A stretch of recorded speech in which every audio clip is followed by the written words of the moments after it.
আসসালামু আলাইকুম রহমতুল্লাহি ওবরকাতুহু। সম্মানিত দর্শক, ২০২৬ সালের ডিসেম্বর মাসে শেখ হাসিনা বাংলাদেশে ফিরবেন এরকম খবর এখন চারিদিকে মৌ মৌ করছে। আপনারা তো বুঝেন মৌ মৌ শব্দের অর্থটি কি? যখন কোনো একটি আকর্ষণীয় গন্ধ, কোনো একটি আকর্ষণীয় বর্ণ বা কোনো একটি যাকে বলা হয় উৎসবের আমেজ অথবা ভীতিকর কোনো একটি বিষয় চারিদিকের সবকিছু প্রকৃতি এবং পরিবেশকে রীতিমতো উত্তেজিত রাখে, তখন বাংলা ভাষায় সেটিকে বলা হয় মৌ মৌ করছে। এটার ইতিবাচক দিকও আছে, নেতিবাচক দিক আছে। খুশিতে মৌ মৌ করছেন, থরথর করে কাঁপছেন ভয়ে, আতঙ্কে, এরকম। তো শেখ হাসিনার বাংলাদেশে আসার যে খবর, এই খবরে চারিদিকে একটা অস্থিরতা, আনন্দ, উৎসব, বেদনা, হতাশা, প্রতিশোধী স্পৃহা, নানা রকম একটা বিরাট মার্কেটিং এবং ব্র্যান্ডিং শুরু হয়ে গেছে। আর তারই প্রেক্ষিতে নানা রকম কথাবার্তা হচ্ছে, গল্প হচ্ছে, উপন্যাস হচ্ছে, কবিতা হচ্ছে, ইলিউশন হচ্ছে। উনি কবে আসবেন, কোন পথ দিয়ে আসবেন, কয় তারিখে আসবেন, তারপর কত লোক উপস্থিত থাকবে, প্রতিপক্ষ কী করবে, আবার উনি আসলে ওনার প্রতিপক্ষ যারা আছেন তারা কিভাবে তার প্রতি অ্যাকশনে যাবেন, রিঅ্যাকশনে যাবেন।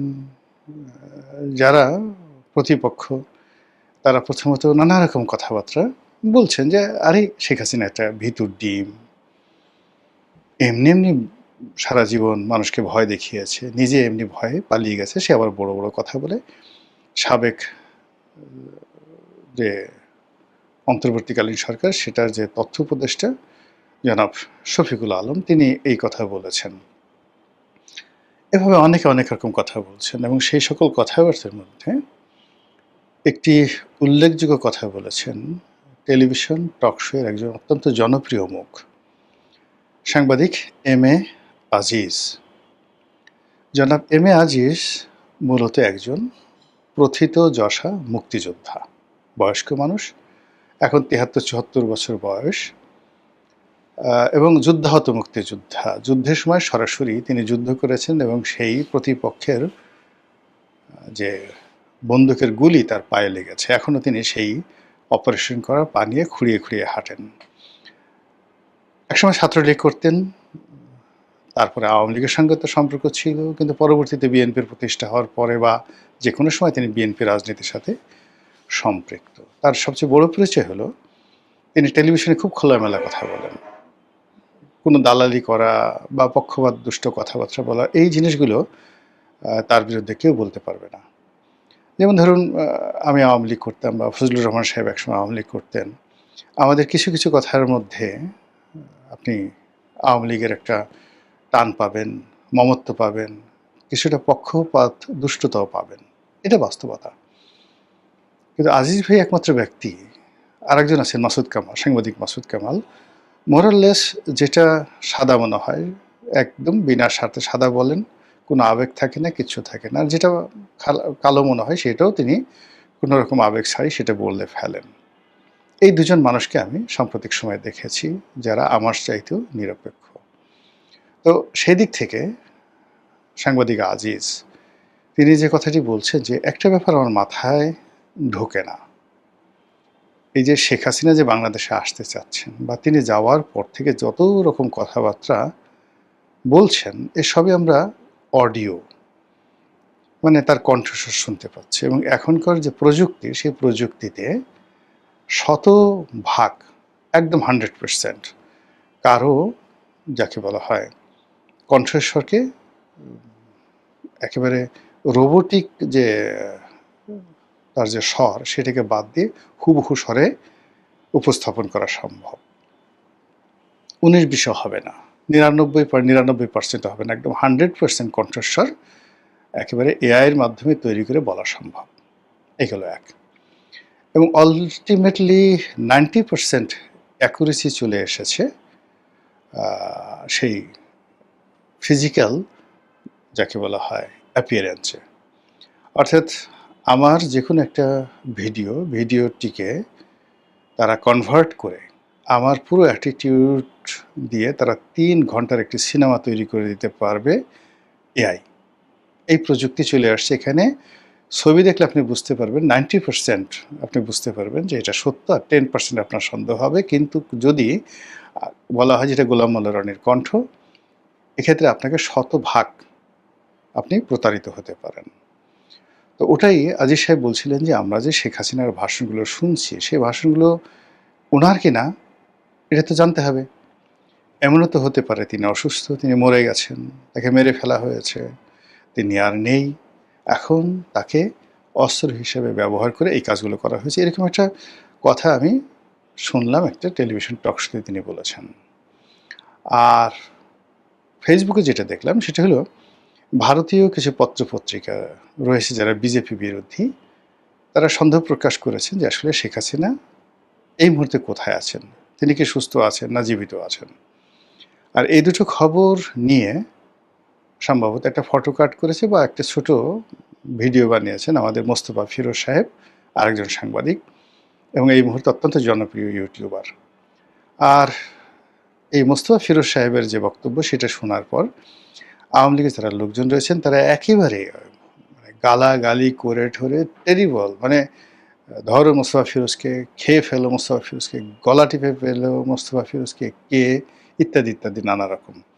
অথচ মোস্তফা ফিরোজ বাংলা ভিশন যখন চাকরি করতেন তখন তার চাকরিটা গিয়েছিল এই কারণে যে তার সঙ্গে আওয়ামী লীগের লোকজনের সম্পর্ক ভালো। সে আওয়ামী লীগের বিভিন্ন যারা বক্তা আছেন, লোকজন আছেন, তাদেরকে টক শোতে ডাকেন, বিকজ তিনি হেড অফ দ্য নিউজ ছিলেন, তার কথা মতো সব কিছু চলত। কিন্তু বাস্তবে কোনো একটা রাজনৈতিক দলের সুবিধাভোগী বা কারোর সাথে এরকম সম্পর্ক আমি অন্তত মোস্তফা ফিরোজ সাহেবকে এটা দেখিনি। তার সঙ্গে আমার খুব ওরকম যাকে বলা হয় দীর্ঘদিনের ঘনিষ্ঠতা নয়, কিন্তু সম্পর্ক অনেক দীর্ঘদিনের। তার যে ক্যারিয়ারটা যেখানে শুরু হয়েছিল একেবারে শুরুতে আজকের কাগজে। তো আমি আজকের কাগজের একটা বিভাগের চিফ ছিলাম, সম্পাদকীয় একটা পৃষ্ঠার এডিটর ছিলাম। আর ওনারা সবাই এই মোস্তফা ফিরোজ, নঈম নিজাম, ওনারা সবাই রিপোর্টিং ডিভিশনে কাজ করতেন। খুবই জাদ্রেল স্টাফ রিপোর্টার ছিলেন। সেখান থেকে যখন টেলিভিশনগুলোতে এলেন, সেটা একুশে টেলিভিশন, এনটিভি, মানে অ্যাজ এ রিপোর্টার হিসেবে তারা রাতারাতি মুন্নি সাহা তারকা খ্যাতি পেয়ে গেলেন। তারপর তো মানে তাদের আর মানে যাকে বলে পিছনে ফিরে তাকাতে হয়নি। সাম্প্রতিক সময় গত করোনার পর থেকে আমিও যখন ইউটিউবিং করছি, মোস্তফা ফিরোজ সাহেবও ইউটিউবিং শুরু করেছেন, ওর পর থেকে আমাদের মধ্যে একটা অ্যাডাপশন সম্পর্ক, পারিবারিক সম্পর্ক সেটা গড়ে উঠেছে। তো একান্ত আলাপ আলোচনায় তাকে একজন ভদ্রলোক বলে মনে হয়েছে। তারপর ঝামেলায় জড়াতে চান না, জামাতকে খুবই ভয় পান, পার্সোনালি জামাতকে ভীষণ রকম ভয় পান, এবং এতটা ভয় পান যে এই নির্বাচনের আগে সামহাও তার একটা সন্দেহ হয়ে গিয়েছিল যে জামাত সম্ভবত ক্ষমতায় চলে আসবে। এই জন্য তার সে যে কী আকুতি, বিনিদ্র রজনী। তো সেই কারণে কি হলো যে বিএনপি যখন ক্ষমতায় এলো তখন বেশ তিনি আন্দোলিত ছিলেন। আর জামাতকে সে কেন ভয় পান আমি এটা জানি না, আমি তাকে কখনো জিজ্ঞাসা করা হয়নি। তো সেই মানুষটিকে যখন এই একটা খবর প্রকাশের জন্য আওয়ামী লীগের যারা লোকজন গালাগালি করছিলেন, তখন আমার কাছে মনে হচ্ছিল যে আওয়ামী লীগের এখনও যারা লোকজন রয়েছেন সবাই ঘটনার গভীরে যান না। তারা এখনও বুঝতে চাচ্ছেন না যে সত্যিকার অর্থে মানুষজন কি মনে করছে বা মানুষজনের মনে কী ধরনের চিন্তা চেতনা থাকতে পারে। আজকের যুগের ছেলেমেয়েরা, বিশেষ করে যাদের বয়স 20 বছরের নিচে, মানে তারা প্রযুক্তিতে এত বেশি অ্যাডভান্স, মানে অবাক করা ঘটনা যে টেকনোলজি, প্রযুক্তি সব কিছু তারা একেবারে বাংলাদেশে এমন অনেক প্রযুক্তি বিশারদ রয়েছে যারা এখানে বসে শেখ হাসিনার টেলিগ্রাম অ্যাকাউন্ট, শেখ হাসিনার ফেসবুক অ্যাকাউন্ট, তার স্কাইপ অ্যাকাউন্ট, এমনকি তার টেলিফোন বাংলাদেশে বসে হ্যাক করে নিতে পারবে এবং তার সমস্ত কথাবার্তার রেকর্ড দেখাতে পারবে। এরকম লোক বাংলাদেশে আছে এবং এই ম্যান পাওয়ারগুলো শেখ হাসিনার জামানাতে তৈরি হয়েছিল। তো কাজেই তার যে এ যাবৎকালে 100% মানে অডিও অ্যাপিয়ারেন্স, তিনি অডিওতে কথা বলছেন কিন্তু ভিডিওতে তিনি কোনো কথা বলছেন না। এটা নিয়ে কেন জনগণের মধ্যে সন্দেহ হবে না বলেন তো? যে কোনো মানুষের মধ্যেই সন্দেহ হবে। এর কারণ হলো তিনি এখনো পর্যন্ত কোনো ফিজিক্যাল অ্যাপিয়ারেন্সে আসেননি। কেন আসেননি, কী কারণে আসেননি বা আসছেন না, তিনি, তার লোকজন বা ভারত সরকারের পক্ষ থেকে এই ধরনের কোনো কথাবার্তা বলা হচ্ছে না। তার যে সকল নেতৃবৃন্দ রয়েছেন তার সঙ্গে যোগাযোগ হয়, কথাবার্তা হয় বলে আমরা শুনি। কিন্তু সে সকল নেতৃবৃন্দ যারা আছেন তারা হ্যাঁ ঠিক আছে নেত্রীর সঙ্গে কথা হয়েছে ইত্যাদি, ইত্যাদি, ইত্যাদি, ইত্যাদি। তো এটাও এখন এমন একটা প্রযুক্তির বিষয় হয়ে গেছে যে বিশ্বাসযোগ্যতা অর্জন করার জন্য ধরুন আমার একটা টেলিফোন শুধুমাত্র ১টা, ২টো, ৩টে টেলিফোন আছে এখানে রইলো এবং যেকোনো লোক টেলিফোন করলো। ওই টেলিফোনে তার সঙ্গে আমার যে এআই প্রযুক্তি, সেই প্রযুক্তি তার সঙ্গে প্রতিটি কথার যে উত্তর এবং একেবারে সঙ্গে, সঙ্গে উত্তর দেওয়ার মতো অবস্থা রয়েছে এসএমএস থেকে শুরু করে সব জায়গাতে। আপনি চিন্তা করুন প্রযুক্তি এমন একটা জায়গাতে চলে আসছে, এরা এখন নিজেরা বন্ধুত্ব করে ফেলেছে।